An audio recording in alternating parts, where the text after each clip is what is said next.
Bom, vou continuar com as gravações depois de cortes de luz, telefone, tudo. As dificuldades que tormentas que tem vindo este tema, eu acho que é complicado e é difícil de colocar. Mas vamos continuar com estes conceitos que têm a ver com a linguagem da alma e a magia da palavra. Outras vezes eu tentei ressaltar as diferenças entre o contexto intelectual, digamos assim, do conhecimento místico e a experiência mística e a prática mística. Que a grande diferença que existe entre o que estuda coisas místicas e o que é um cabalista está na prática, e a prática é a própria experiência mágica que se faz dentro de nós. Então não temos como intelectualmente nós vivenciar a prática tem que ser experimentada. Então, quando um religioso lê um livro sagrado, ele repete palavras e valoriza seu significado racional e linguístico. Dentro dele existe uma carga ética, uma carga moral, e uma carga simbólica de interpretações, então leva tudo dentro dessa estrada de ideias e de conceitos que ele tem. É muito difícil que ele possa sair disso e ver Deus como um ser que de repente sacrificou milhares de egípcios, milhares de judeus, etc. Aparece Deus como uma figura onipotente, omnisapiente e fora de todo pecado e de todo mal. Se vocês analisam de um ponto de vista literário, a Biblia es un continuo, es una historia. Y si lo ven desde un punto de vista místico, bueno, ahí tenemos otra cosa. Cuando entramos en la matemática, en la simbología, en la forma sinestésica de sentir a Biblia, ahí todo muda. Entonces, el místico pronuncia, lee un texto, mas ele siente seus números, seus sons, suas cores, seus aromas, todo se transforma en una sinfonía de instrumentos sensoriales en su alma. Las palabras vivas da Torá se transforman na alma do místico en una mensaje donde Criador y creado se unen en una hermosa sinfonía angelical. Dirán, parece ser muy romántico, ¿no? Es decir, yo coloqué eso como algo romántico, mas quando eu comecei, depois de anos de práticas, de entrar em mente em branco, é decir, nosso mestre nos manteve 1 ano e meio, 2 anos quase só fazendo prática para concentrar a mente e entrar em um estado alterado de consciência. Então, eu já estava cansado de ver velas, não? Já tinha gastado vários quilômetros de vela para me concentrar e ter estados alterados. Um dia digo, vou meditar, então, uma palavra, que é a própria palavra de lo que eu estou, em teoria, estudando, porque, em realidade, estava vendo coisas filosóficas, mas não estava experimentando o mágico ainda. Aí fiquei, primeira noite que comecei a entrar no trance e comecei a meditar na palavra Kabbalah. Foi a primeira experiência mística que eu tive através do verbo. A própria Kabbalah me levou a uma percepção de um mito, que seria o mito de Atom, egípcio. Nessa percepção, nesse estado místico, eu vivenciei o mito pleno de Atom.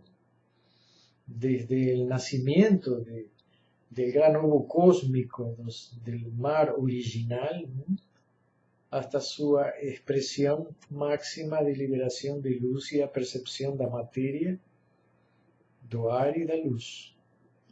Então, foi uma experiência incrível na qual eu pude perceber também, junto com a imagem sensorial, a simbologia mítica, de fundo uma música angelical. Então, minha primeira experiência mística me levou a ver que dentro do misticismo vocês têm uma percepção sinestésica de um todo maior que uma simples palavra con 4 letras hebreas, puede se transformar en un filme con todas las imágenes, sensaciones, claro que tal vez en 4D, 5D, 7D, es decir, las imágenes ven con cheiros, aromas, vento, todo el drama del mito del nacimiento, es decir, es algo fantástico que habita en nos, solo que nós no lo evocamos. Y cuando las personas meditan, acha que tienen que pensar en la palabra, es decir, solo pensar y pensar y pensar y repetir, cuando en realidad, cuando la palabra se integra con la alma a través de los sentidos, ella llama y evoca una fuerza y una imagen, que es lo mismo que estoy diciendo, lo que falé anteriormente. Cuando nuestro grupo se reunió en los sitios donde estudábamos y hicimos la percepción dos sons que vinham da campana de bronce com os morcegos, todos tivemos percepções plenas. E essas percepções plenas se igualavam. Então, um mesmo som, imagens que a mente recebe, imagens que estavam unidas a quê? A ideias, mensagens, figuras que nós conseguimos ver. Então, nós, ainda que não tenhamos consciência, somos receptores constantes de ideias, pensamentos, sentimentos, de toda uma força que pode ser de um inconsciente coletivo ou de uma mente superior que está em contato constante conosco, só que não estamos procurando essa conexão. Al não procurar, a sensação que não tem é de infinitude, de un nada. Me lembro que los primeros años de iniciación lo que yo me sentía era un pedacinho de cocô. Es decir, cada vez que yo tenía una percepción mística, que son segundos, pero esos segundos ocupan un espacio dimensional mucho mayor, es decir, un minuto dentro de una meditación en la cual uno hace realmente contacto con la alma. Es una percepción enorme en un senso temporal, mas en el tiempo real es un minuto. Cada vez que eu tinha uma experiência mística e voltava à minha realidade, a sensação era de eu ser um cococinho, cada vez um cocoção, e depois um monte de cocô enorme. Tá? Cada vez que eu avançava em um plano místico, a sensação que eu tinha em plano consciente era pior, de mim mesmo. Minha ignorância, minha incapacidade, minha falta de percepção do mundo dentro de uma realidade maior, hasta que uno llega a un punto de equilibrio, decir, bom, eu sou nada, existe un todo mayor. O asunto es cómo participar de ese proceso sin me destruir, sin me desintegrar y sintiéndome parte del proceso creador. Tendo conciencia de que existen fuerzas muito mayores, con infinitud de conocimiento, mas también tengo conciencia que mi alma puede participar de todo ese proceso y entrar, a veces, olhando por el óleo de la fechadura y viendo del otro lado a enorme existencia que yo podría ir atrás de ella. Es decir, ¿existe algo del otro lado de la puerta? Sí. ¿Existe algo del otro lado del espejo? Sí. Cada vez que eu meditava, mais consciência tinha que existia algo do outro lado do espelho. E aí, até hoje, continuo procurando. Então, por mais que pareça romântico e místico, a experiência da meditação da Cábala, se lembre, é uma experiência plena e absoluta. Quando vocês a tenham, vão entender isso.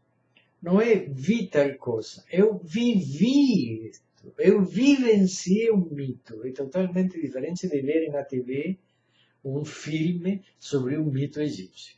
É totalmente diferente. Vocês estão ali, na hora que o mito está sendo gerado, no momento da criação, quando o grano ovo cósmico se abre, quando o átomo original nasce, quando o átomo primigênio, segundo a ciência, se dispersa e forma o universo. Vocês fazem parte disso. Y esa experiencia místico-mágica, y eso todos pueden tener.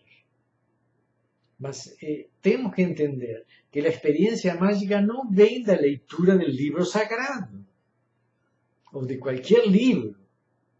Por eso que cuando yo veo personas leyendo, repitiendo, se mexendo y tentando y absorber eso, lo que están absorbiendo son que mitzvot, mandamientos, orden, aquilo que a Torá diz dentro de uma religião, aquilo que o Rabi tal falou. Pero é muito difícil que a pessoa possa transcender o que está escrito.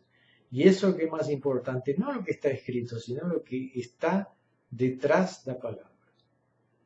Então, o que seria mais importante para o cabalista? O texto escrito ou aquilo que não tem escritura? É mais importante as separações entre a escritura, a ausência de letras que as próprias letras. Porque a ausência de letras representa o nada, o vácuo, o aleph, o silêncio, onde está o todo. Então vamos lá. Vamos a ver algo que vou propor a vocês, que é um certo exercício. Pero a la vez que es un ejercicio, es algo para que ustedes entiendan más ese contexto da Cábala y del estudio da Cábala en el mundo hebraico. Vean aquí, estas palabras que están aquí son las primeras palabras del libro de Génesis en la Biblia, que en hebreo sería Torá. Que en principio criaron los dioses os céus y a terra. Bereshit bara Elohim et hashamayim beet haaretz. En principio, Bereshit bara Elohim et hashamayim et haaretz. Bom, Bereshit. Bara, en principio, bara, creación. Elo es Dios, mas Elohim, el Yud y Amén, es dioses. Elo es Dios, él, Israel, Samuel, ¿ah? Todo lo que termina en él es Dios, pero Im es un plural. Claro que cuando los hebreos religiosos leen, no leen los dioses, ni Deus, él. Leen Adonai, porque no se puede pronunciar el nombre de Dios dentro de la tradición hebraica, dentro del judaísmo. Mas ahí que está, ahí comienza el dogma, a negar los fatos. Si ustedes leen, y leen sin el ropaje de la religión, van a leer Elohim, que es lo que está escrito aquí, la propia lengua escrita de Dios está aquí, está diciendo en principio, creación, crearon dioses.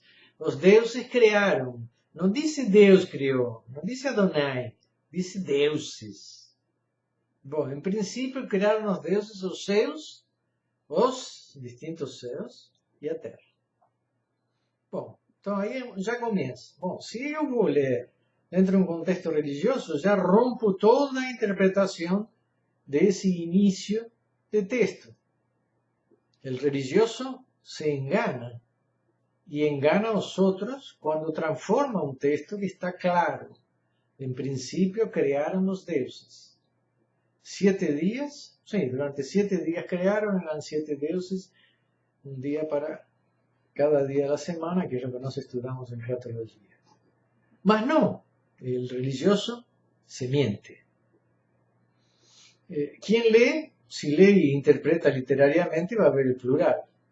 Mas, como no tengo con quién comentar, con quién hablar, ni o qué decir, porque si no tendría una lluvia de piedras encima de él, entonces todo el mundo fica calado frente a un mito que cercea una verdad.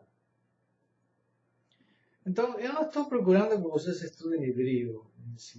Solo quiero que entiendan un poco algo del contexto de la Cábala real da Cábala que existe hoy, digamos así, que es una interpretación místico-filosófica, influenciada, misturada y poluida por una religión. Esa es la verdad lo que está escrito y lo que la mayoría de las personas ven. Si ustedes estudiasen hebreo original, verían que la Biblia dice cosas totalmente diferentes de lo que se dice en una traducción hebraica y mucho más diferentes de lo que se dice en una traducción en griego y mucho más de lo que se dice en portugués. Entonces, ir à fonte da linguagem é importante. Pero se vocês vão à fonte da linguagem estudando com um rabi ou com um rabino, já estão poluídos. E isso é triste. Então, já no primeiro versículo da Torá, já vemos a mentira, o engano, o dogma. Isso está errado. Mas, para vocês perseguir isso, não podem estar envueltos no manto da religião. Tem que ser um místico que procure a verdade. Se entende que o iniciado está em uma procura constante da verdade. Quando consigam isto, é decir, ler, tirando as ideias religiosas, e quando consigam ler, interpretando as letras dentro de um plano sinestésico, então vocês estão sendo cabalistas.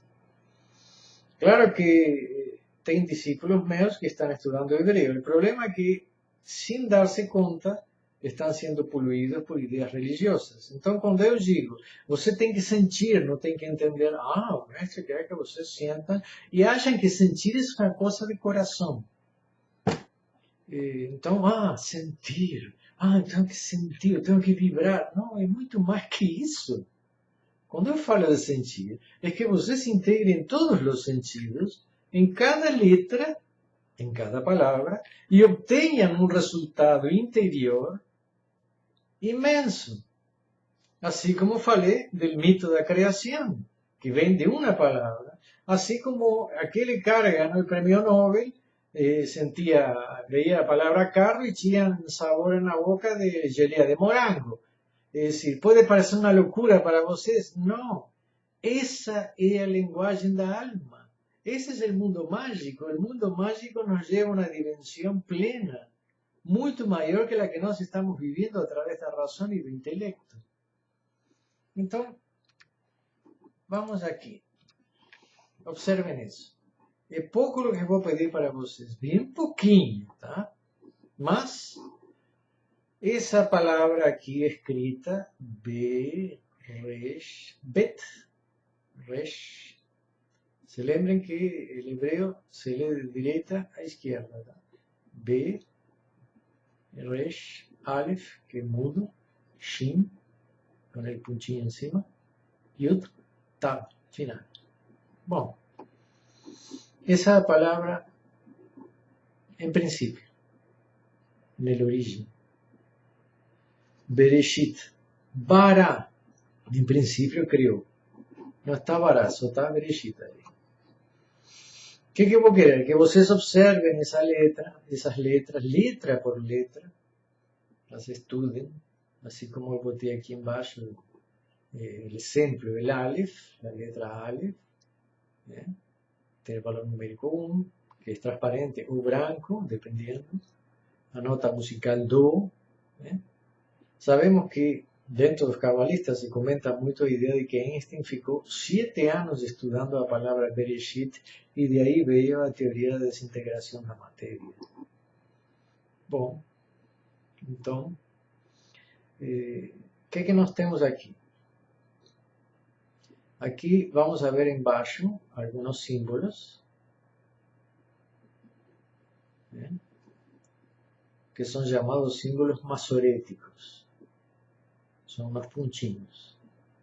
Esto es una consonante, mas ese símbolo masorético fue colocado para poder saber cuáles son las vocales que se conectan entre una letra y otra. B, re, shit. Bom, existen otros símbolos, como estoy seleccionando aquí, que no tienen nada a ver con la definición de vogais. tem a ver com a definição musical da palavra.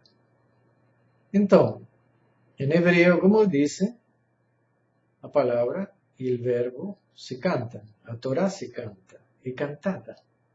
Então, nós temos uma melodia, cosa que quando estamos lendo qualquer texto, inclusive a própria Bíblia em português, não temos a melodia, o ritmo.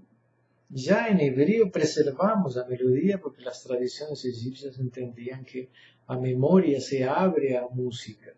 Mas em realidade estamos falando da alma, da percepção musical da letra e da palavra. Já estava integrado. Então, se vocês vão investigar a letra B, van ver que esta tem um pontinho, todo tem uma razão. Mas esto no lo conocen. La mayoría de las personas que están estudiando hebreo no sabe lo que representa estos símbolos que están aquí, ni este. En realidad, tirando los símbolos masoréticos, tenemos 22 símbolos a más, que son los segredos de acá. Lo que ninguém sabe, lo que no está escrito en libro ni uno. ¿Por qué están esos 22 símbolos encima y embaixo das 22 letras hebreas de la Biblia? Ese es el grande segredo de la Cábala, que no lo van a encontrar en ningún libro, que yo no voy a decir a ustedes. Yo estoy diciendo que está ahí, si ustedes procuran, y si ustedes consiguen leer la palabra Bereshit, y dentro de su mente crear lo que ella representa, entonces tal vez él llegue. Algo, no todo. Mas de cualquier forma, cuando ustedes estén pronunciando el Bereshit y entrando en la palabra, van a ver que ella deja de ser en principio. Si le, ¿qué dice ahí? En principio, cuando hablan en portugués, en español, en el principio nada, no tiene nada a ver con el principio, es mucho más. Entonces, hagan una simple experiencia, que es la que estoy proponiendo a ustedes. Como dice, a leitura da palavra se faz direita a esquerda, deixem a mente em branco, depois comecem a mentalizar os sons de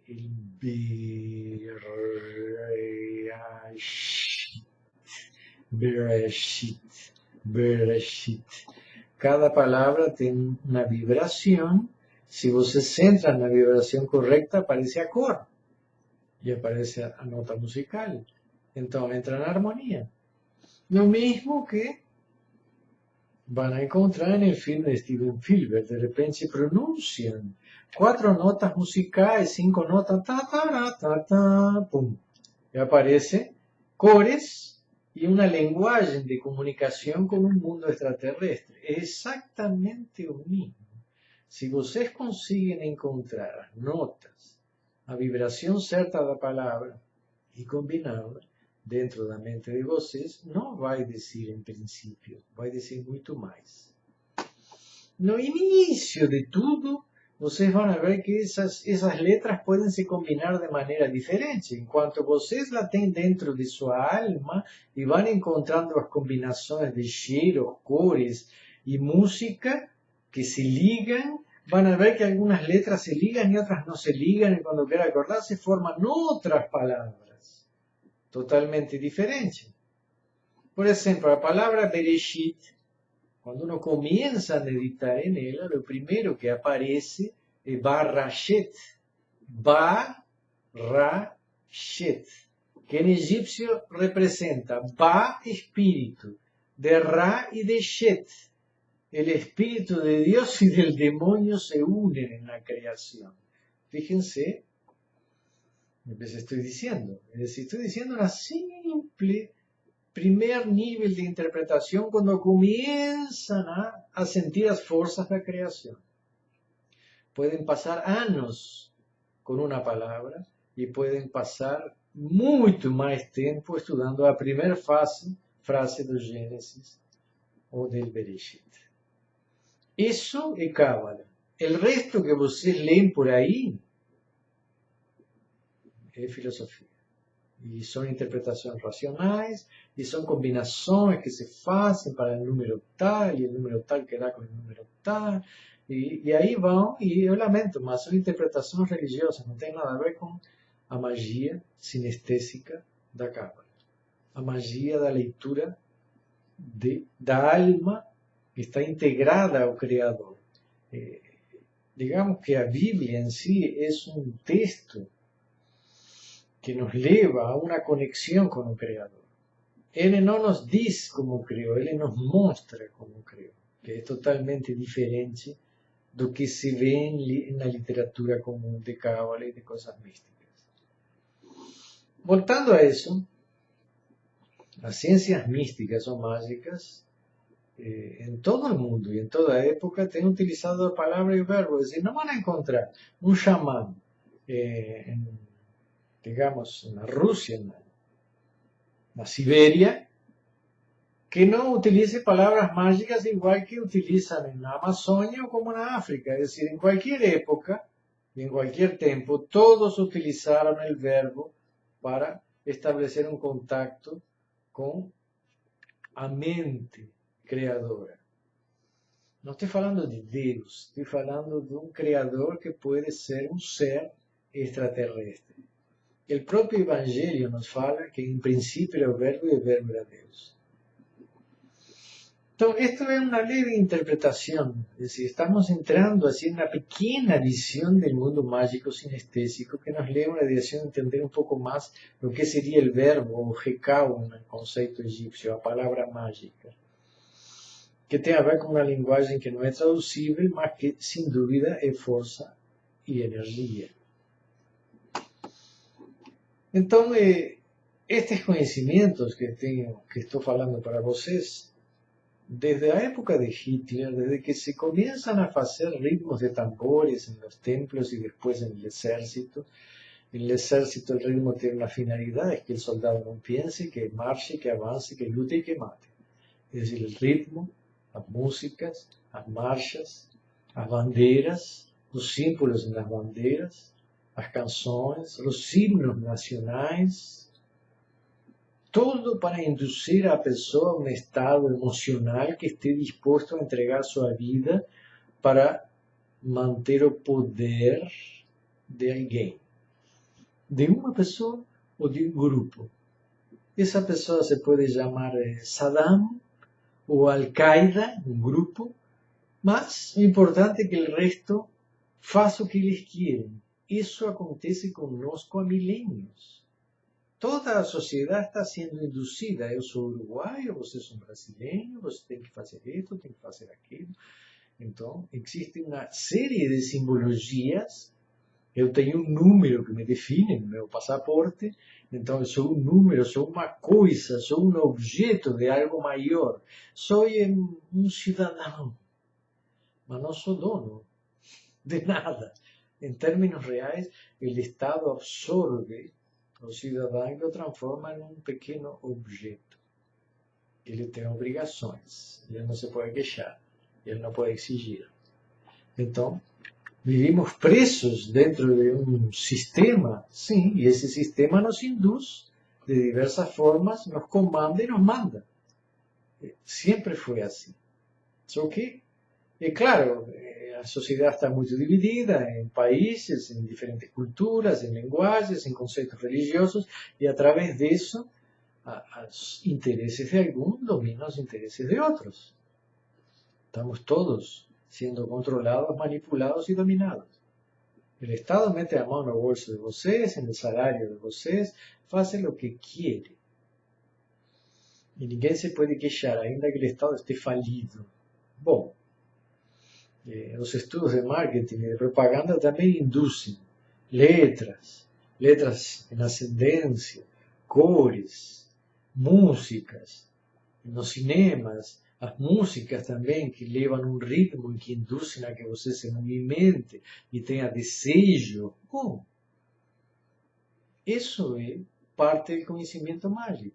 É decir, se eu conheço isso dentro de mim, se eu consigo experimentar essas forças, transformar a palavra em mitos, em vivências, então eu empiezo a conhecer o que acontece fora de mim. Aí empiezo a entender quando uma pessoa me quer induzir, que é o que falamos nas aulas anteriores, como Se afastar del jogo de manipulación da mente das outras pessoas. Como não deixar-se influenciar por uma força espiritual? Bom, a isso não vamos.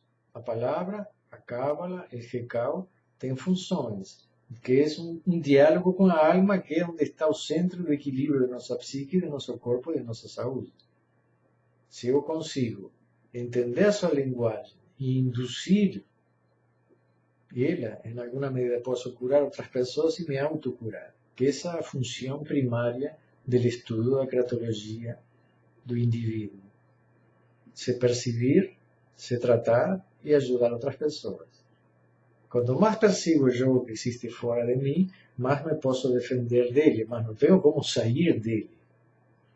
Estamos constantemente tentando manter o equilíbrio dentro de um jogo enorme de pressões, que são pressões internas, psíquicas, neuróticas, que nós temos, pressões externas de todas as pessoas que nos rodeiam e que nos dizem que nos querem bem, mas em realidade também nos querem manipular. Pressões de um mundo espiritual, existem enormidade de forças que estão tentando constantemente ter um certo domínio sobre nós. E com isso não quero ser paranoide. Estou sendo realista de uma realidade que não pode ser negada. Essas forças existem.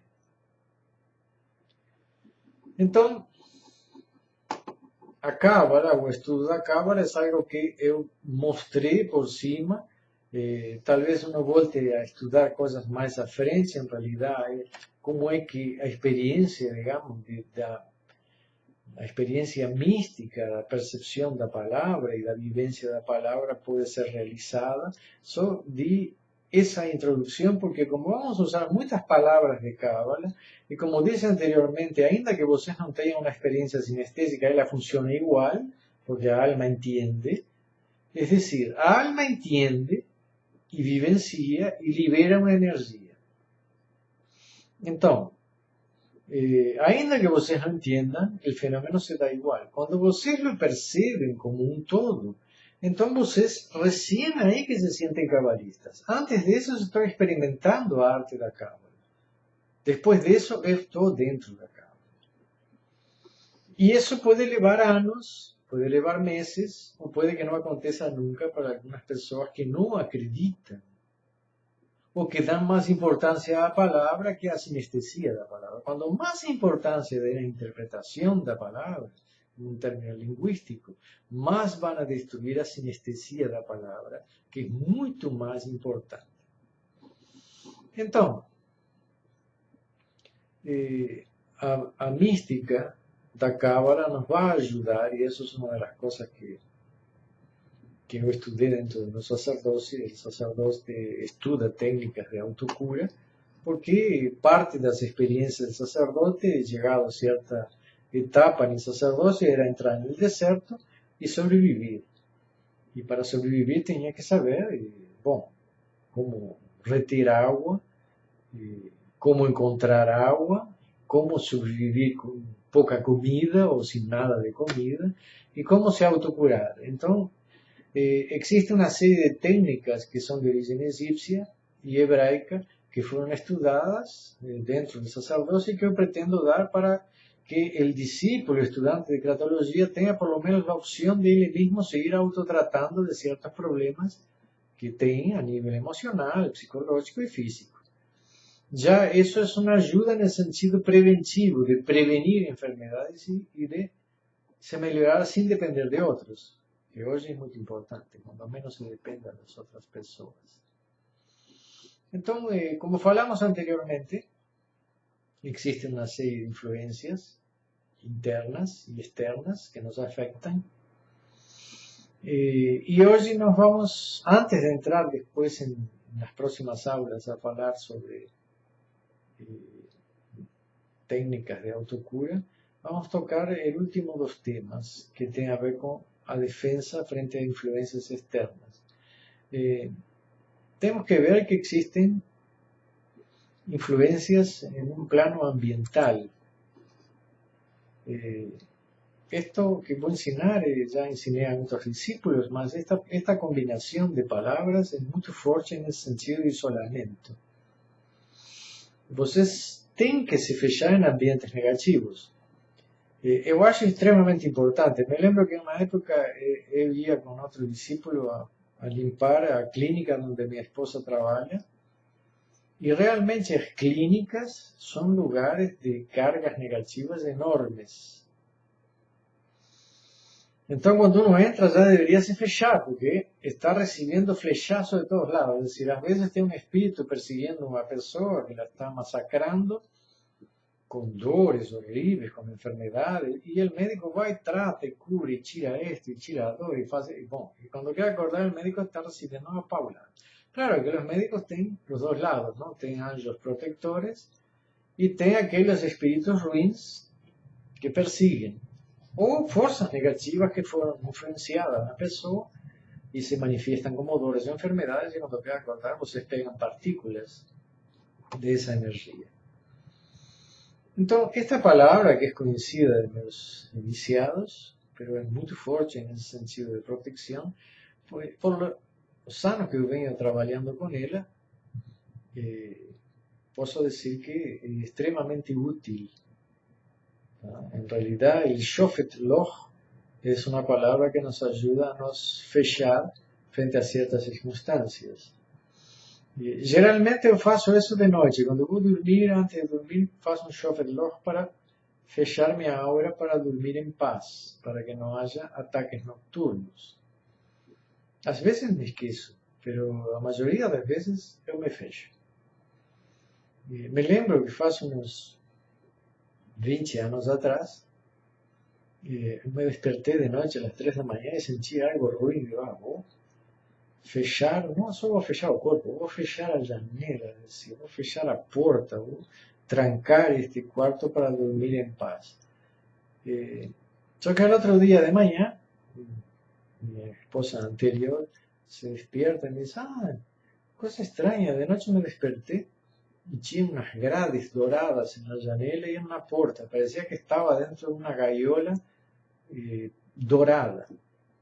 Bom, e é exatamente isso que eu tinha feito quando fechei. É decir, é interessante como outras pessoas em um estado de semivigília, que seria um estado de consciência alterado, podem perceber o que nós fazemos com a palavra. A palavra produz um efeito, é como um comando. E se existe outro mundo, no qual a palavra se interliga, e se existe um mundo mágico com o qual a palavra interage, esse mundo se manifiesta, não só para quem lo invoca, sino para outras pessoas que nem estão pensando nisso. Então, isso é bem interessante porque é uma prova de que a palavra pode ser percebida de diversos ângulos e diversas formas. Eu digo uma palavra e eu me fecho. Então, no início eu me fechava com uma gaiola, com um sarcófago, deitado na cama, botava os braços sobre direito sobre esquerda, plum, fechava o sarcófago. Agora vou dormir em paz. A palavra na minha mente era o Shofet Loch. Shofet Loch. Fechava o sarcófago e digo, agora estou em paz, tranquilo. Outras vezes tirei um pouco o sarcófago porque era um pouco mortuário demais. Durante o sacerdócio eu gostava, depois eu vou fazer um novo dourado, vou fechar meu novo dourado, e às vezes durante o dia me fechava em uma bolha, que também pode ser dourado, semi-transparente, e em ambientes onde ia trabalhar, onde ia fazer meditações, ou onde estava tirando o tarô, me fechava para que não tivesse influências negativas no ambiente, que elas existem. Às vezes vocês vão a querer estudar em um lugar, trabalhar, fazer algo e não conseguem se concentrar. Se fecham e vão ver que tudo muda. A relação com nós mesmos muda e a relação com o ambiente também. Então, isso seria a última meditação que eu vou dar em relação a esses mecanismos de defesa de ambientes, de forças emocionais que nos querem afetar, forças espirituais, o fuerzas demoníacas que nos pueden tentar atingir, que fueron las últimas aulas que estuve dando. Estoy dando esa palabra, Shofet Loch, ustedes se fechan o se concentran primero, entran en estado en branco, compactan la energía, después compactan la energía en el cuerpo alrededor de ustedes y forman un sarcófago o una bolha. Cuando a bolha está feita, compactada, vocês podem fechar as mãos, cruzar, tá? E fazem o Shofet Loch e compactam mais. Então vão a sentir un calor en todo el cuerpo. Cuando sienten el calor en todo el cuerpo, el calor viene del ojo, que es un fuego. Por eso que el dorado y el ojo se unen en esa condición de fuego, energía. Y se compacta como si fuese un líquido. La sensación que uno tiene es que está dentro de un líquido que ustedes pueden respirar. Toda la sensación de bienestar, de seguridad, de estabilidad es absoluta y es tranquila. Y ustedes pueden estudiar, meditar, dormir en paz. Entonces, por hoy, esta sería la última aula da semana. Agora, só quando eu volte de viagem, vou continuar dando as aulas, tratando dos métodos de autocura para nós tratar e vou tentar ensinar alguma coisa para ajudar as outras pessoas. Mas, em princípio, é algo mais egoístico que trata sobre nós mesmos e métodos que são de cura e de preservação, é decir, de prevenção. Bom, então, nos vemos na outra semana. Um abraço a todos. Boa noite.